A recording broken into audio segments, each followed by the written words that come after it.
Today's focus takes us to India, where despite the recent cash crisis, the country is still the fastest growing major economy in the world.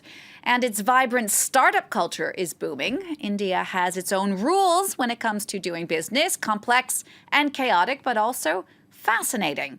Now the story of two businessmen in Delhi as told by Claire Juglar. It's early morning in Delhi.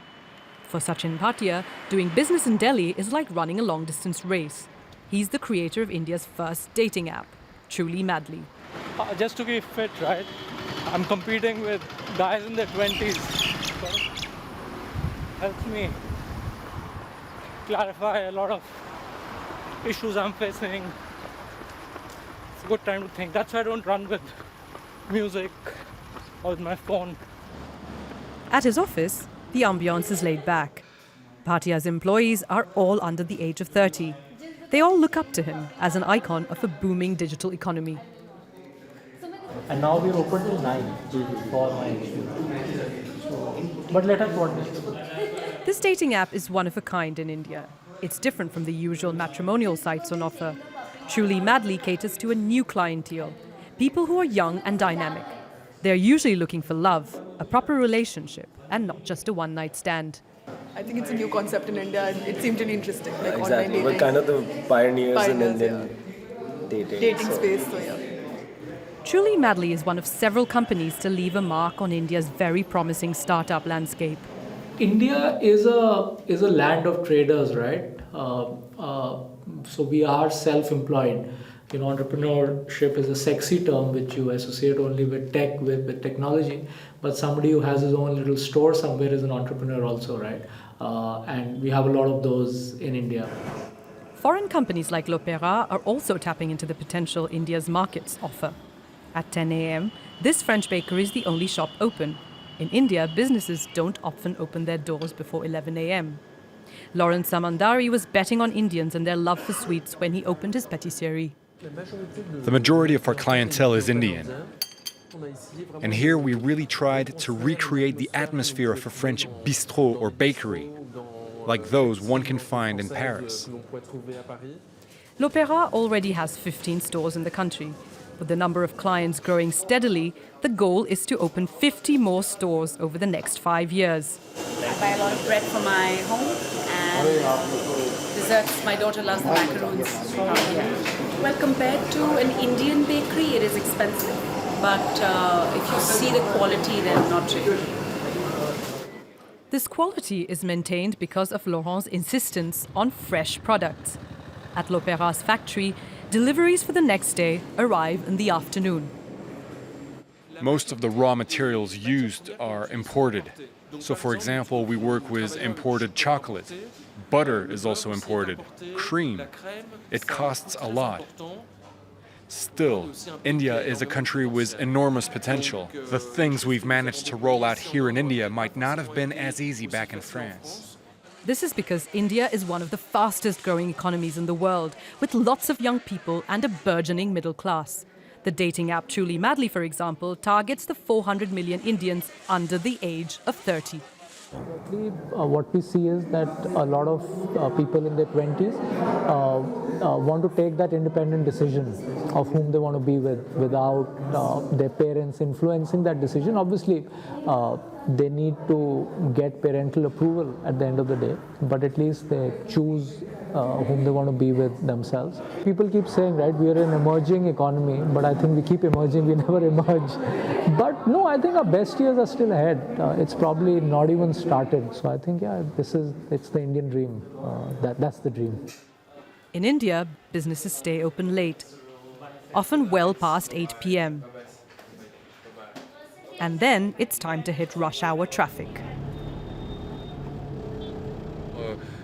Like many others here, I usually finish quite late at night, and this is the typical kind of congested traffic we have to deal with when heading back home. It's like that every evening. The population of 18 million people, Delhi is one of the most congested cities in the world. Around 2,500 vehicles are being added to its streets every day. These are India's consumers, and they're hungry for more. With India growing at 7% a year, it's the land of opportunity for local and foreign entrepreneurs alike. Well, to talk a bit more now about the thriving startup culture in India, I'm joined live by strategical analyst Arnaud Auger. Arnaud, thank you so much for joining us.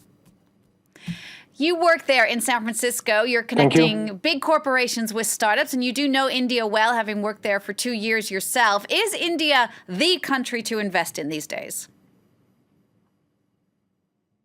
Actually, that is the country where investors actually decided to invest in. If you look at the history, in 2013, in Indian startup, they raised $1 billion. In 2014, they raised $5 billion. In 2015, $9 billion. So it's a huge boom. We've never seen that before anywhere else. And it's mostly foreign investors like Silicon Valley, Chinese, Japanese investors in the Indian market. In 2016, there was a $4 billion investment in the Indian startup, which is still twice as big as French startup did. And France has a similar GDP as India today. And this time it was more distributed among many startups. So definitely this is a booming startup ecosystem, yeah. And when it comes to creating startups, India is the third biggest in the world. What do you think helps make that happen? Has the government put things in place to help startups? Are there cultural influences there that seem to lend themselves to creating startups? I think it's mostly economical opportunities. The Indian economy was not so much digitalized, and with the boom of the smartphone as well as a mobile technology to connect to the internet, there was huge opportunities. So with the 7% growth every year since 2014, you have a boom also of the middle class. You have today about 300 million Indian who live in a household with monthly income higher than $3,000 in purchase parity. So definitely they also have the purchase power to acquire iPhones and to buy goods online. And on top of that, yeah, there was also the influence of the Chinese tech companies' exits, like Alibaba in 2014.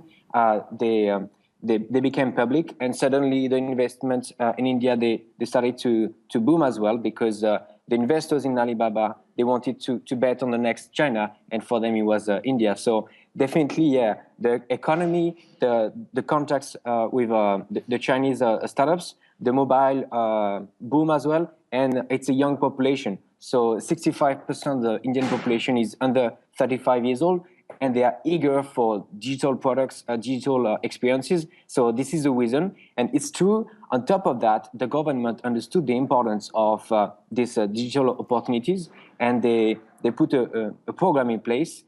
Modi launched Startup India to stop the bureaucracy and help the investment, yeah. Arnaud, you're talking to us from near Silicon Valley, where there is a huge Indian diaspora, some 1 million Indians living and working in California. Do many of them leave the States to go back to India and to use that expertise to create startups there?